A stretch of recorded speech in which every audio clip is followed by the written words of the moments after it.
ओम साईराम. ओम साईराम.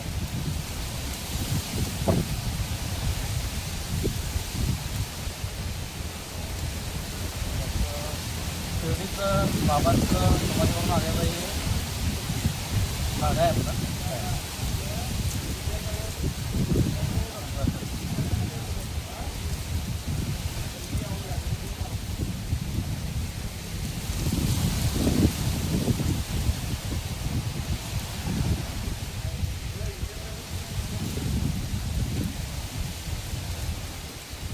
बाबाच्या समाजावरून आलेला आहे.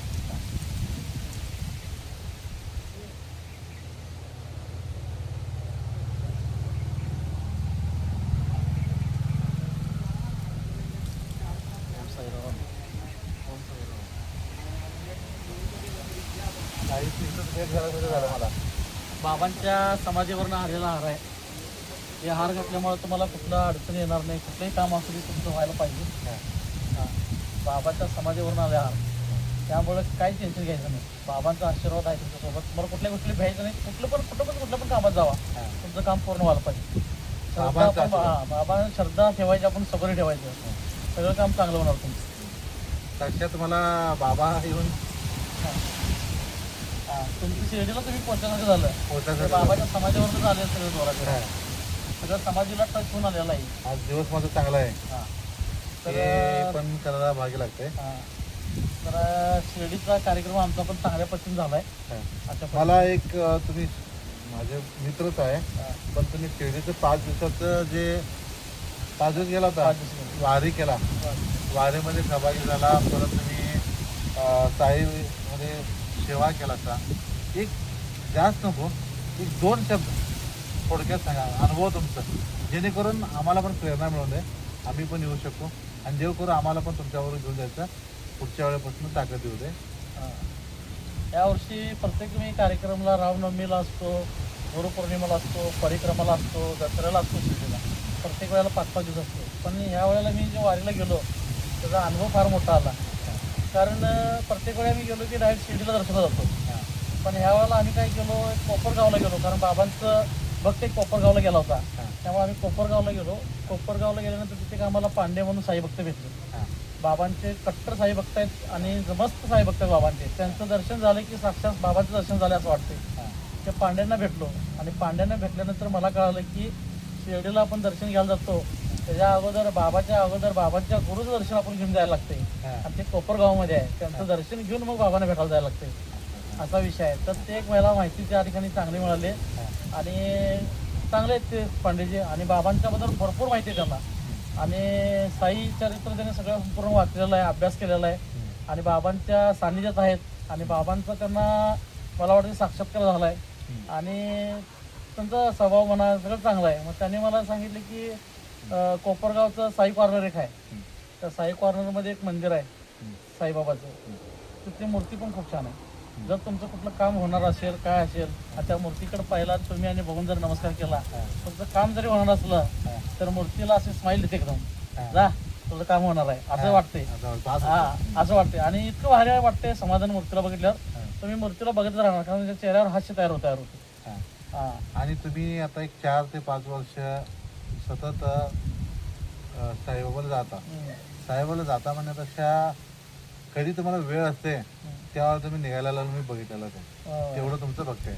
आणि तुम्ही स्वतः जाता आणि इतरांना पण साई भक्ताकडे तुम्ही मार्गच करता, कारण तेवढं भक्तीच चांगली आहे साईची. तुम्हाला अनुभव पण जास्त आलेला आहे त्यामुळं. आणि तिथं गेल्यानंतर अनेकांची तुमची ओळखी पण होतात. तुम्ही नुसतं गेला, देवाला पाया पडला, बाबाची कृपा असं नाही आहे.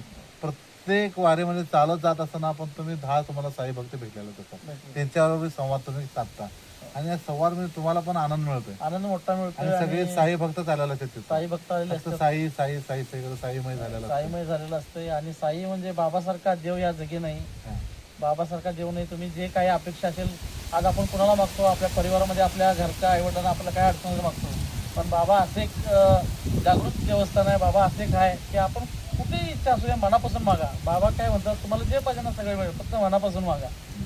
माझी आई पण साई भक्त आहेत, तुम्हाला तर माहिती आहे. आणि वडील पण आहेत, जाऊन बाबांची सेवा जेवण ते, त्यामुळे त्याला काय टेन्शनच नाही. आणि बाबांच्या आणि मी पण जातोच, पण असं 5 दिवस तर परिक्रमा करायचं मला झालं नाही. पण होऊन दे देवाकडे मी मागून होईल घेतो. तुम्हाला मी बाबा आणि सतत मी जवळजवळ मनात आलं तर मी पण जातो. रात्री बसला बसतो तर गाडीनं कसं येईल तसं जातो.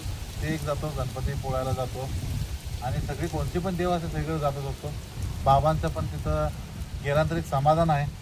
गेल्यानंतर तिथं सोय पण चांगल्या आहेत. लांबून येणाऱ्या भक्तांची सोय बाकीच्या देवळात पण मी महाराष्ट्रामध्ये जातो. जसं कर्नाटकमध्ये आपल्या साईडला भक्त निवास वगैरे आहेत. तिथं संपूर्ण स्वच्छता, प्रत्येक ठिकाणी बस आणि जे अन्नदानाचं जे सगळ्यात मोठं जे साई ट्रस्ट कमिटीने चालू केलेलं आहे ते फार मोलाचं आहे. कारण इतके लोक बघतो मी, इतके लोक आलेले असतात. एका टायमाला जवळजवळ किती बसतात जेवणाला? 1000-1500 बसतात. वाढण्याची पद्धत पण एकदम सुरेख आहे. कोणाला कमी पडते, कोणाला जास्ती होत नाही. सगळ्यांचं ताट जेवल्याला पान स्वच्छ झालेलं असते आणि सगळे तृप्त होऊनच बाहेर पडत असतात. आणि राहण्यास पण अत्यंत माफक दरामध्ये ठेवलेले आहेत, जेणेकरून फ्री आहेत सगळं. नाही फ्री तिने ठेवल्यावर बरोबर आहे, पण माफक दर ठेवायला कारण का तर त्याला एक कारण आहे. राहता यावं त्या ठिकाणी. नाहीतर काय करतात सगळे विनाकारण येऊन राहू शकतात. बरोबर. त्याला एक मर्यादा ठेवला, ते एक चांगलं उत्तम केलेलं आहे. चहा नाम क्षेत्र 1 रुपये किंवा 2 रुपयाच्या याच्यामध्ये ते पण नाम क्षेत्र कोण पण नासाडी करून यासाठी ठेवलेलं आहे. आणि जिथं बस मंदिरापर्यंत बस, मंदिराच्या बाहेर अन्न क्षेत्र आहे तिथपर्यंत बस, तिथून बस देवळापर्यंत नंबर भरपूर गर्दी राहते. पण ते व्यवस्थित नियमानुसार डिसिप्लिन मेंटेन करतात. आणि आता क्लीन शिर्डी एकदम स्वच्छ ठेवली. शिर्डी एकदम मस्त क्लीन आहे. झाडे बिडे मोठ्या प्रमाणात लावलेले आहेत. आणि आपले गोरक्ष गाडीकर साहेब आता मंदिराचं सध्या त्यांच्या अंडरखाली आहे. त्यांनी सगळ्या पद्धतीनं सेवा चांगल्या पद्धतीने दिलेल्या आहेत त्यांनी. आणि साई भक्तांना कुठलीच अडचण शिर्डीमध्ये गेल्यानंतर येत नाही. आता मला एक सांगा, आता सगळ्यांचा आम्हाला तर अनुभव आहे, तुम्हाला एक असं जिवंत उदाहरण असं काय मिळालेलं आहे सांगा सगळ्यांना थोडं. जिवंत म्हणजे आता तुम्ही जाताचा असं जे मागितलंय तुम्ही देवाला भक्ती केलायचा असं मनात आलंय तुम्हाला ते झालंय असं भरपूर झालं असेल तुम्हाला, त्याचा एक किस्सा सांगा आम्हाला काय. मी शिर्डीला गेलो होतो रामनवमीला आणि द्वारकामाईच्या समोर आवारामध्ये फिरत होतो. आवारात फिरत असताना मी माझे मिसेस होतो आणि मी एका साई भक्ताला फोन केलो होतो आणि त्याला म्हणत होतो की मी व्हिडिओ कॉल कर, तुला मी द्वारकामाई दाखवतो. तेवढ्यात एक माझ्या समोर एक बाबा आले आणि माझ्यावर स्माईल करून मला म्हटले दीक्षा द्या असे म्हटले. माझं त्यांच्याकडे लक्ष नव्हतं, पण ते जसं त्यांनी माझ्या जवळ आलं, माझ्या सानिध्यात आलं, त्यावेळेस आमच्या अंगामध्ये एक ताकद, एक शक्ती आल्यासारखं वाटलं मला, ऊर्जा निर्माण झाली.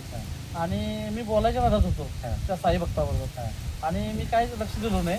पण ते बाबा साईडला हसत स्माईल देत गेले निघून. तेव्हा आमची मिसेस म्हटली अहो ते बाबा आल्यानंतर माझ्या अंगात एक ताकद आल्यासारखी झाली, एक शक्ती आल्यासारखी झाली आणि ते तुम्ही लक्ष दिलं नाही. मी बायकोला म्हटलं मला पण असंच वाटलं. तोपर्यंत मी पाठीमागे फिरून बघतो तर बाबा नव्हते, अदृश्य झाले. मी बाकीच्या आजूबाजूंना विचारलो ते बाबा होते कुठे गेले, तर ते बाजूचे लोक सगळे म्हणाले आम्ही उशीर झालो बघतो तुम्ही दोघंच आहे तिथं. बाबा मग कोण नाही म्हटले. एक असं दर्शन घेऊन झालं आपल्याला आणि तेव्हापासून मला कधी कुठलीही अडचण आली नाही, काय आली नाही. आणि जे लोकांना काय प्रॉब्लेम अडचण आल्यानंतर जे मला भेटत असतात काय असतात त्यांना मी साईबाबांना नामस्कार करायला सांगतो, त्यांचंही चांगलं होते.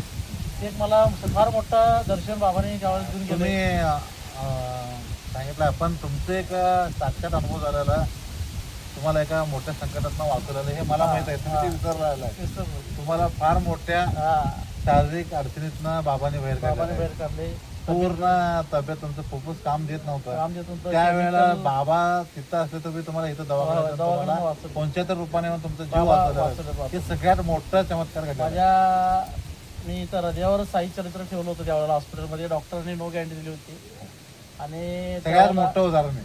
आणि साई चरित्र मी जसं ठेवलं तिथून माझं ऑटोमॅटिक ऑक्सिजन लेवल वाढत गेलं. डॉक्टर पण खुश झाले आणि मला त्यातनं मी मोठ्या संकटातनं बाहेर आलो. पुनर्जन्म माझा झाला तिथं.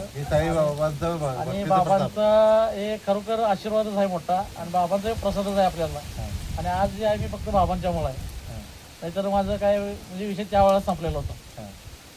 बघा मी जरी या वेळेला साईबाबांच्या पण पोचून नव्हतो, माझी भक्ती बघा कसं आहे, साईबाबा इथेपर्यंत आले नाही. बाबांचाच आशीर्वाद आहे. बाबा जो माणूस मनातून श्रद्धा ठेवतो सबरी होते, थोडा वेळ लागतो पण बाबा तिथं पोहोचतात आणि बाबांचं सगळ्यांच्याकडे लक्ष असतं. जिथं जात नाही तिथं पण बाबा ज्याची भक्ती खरी आहे तिथं जाऊन ती स्वतःहून पोचून हा. पोच देतात त्यांनी पोच देतात किंवा साक्षात्कार देतात किंवा तुमच्या अडचणींना बाबा पाठीचे आहे म्हणून हो हे एक येतातच ते की सगळ्यांना आम्ही आमचे एक अनुभव झाले तुमचा सगळ्यांचा पण अनुभव झाला तुम्ही फोन केल्यावर आला हा. साईबाबाचा प्रसाद तुम्हाला मिळाला मिळाला. बाबाची माळ मिळाली माळ मिळाली. तुम्ही आला त्याबद्दल मी तुमचा खरंच आभारी आहे नाही माय आभार नाही देव बाप्पांनी घडवून आणलं. आणि तुमच्या आयुष्यातील सर्व इच्छा आकाशा बाबा साईबाबा पूर्ण करो असे साईबाबा चरणी प्रार्थना करतो जय साईराम बोला ओम साईराम ओम साईराम जय साईराम.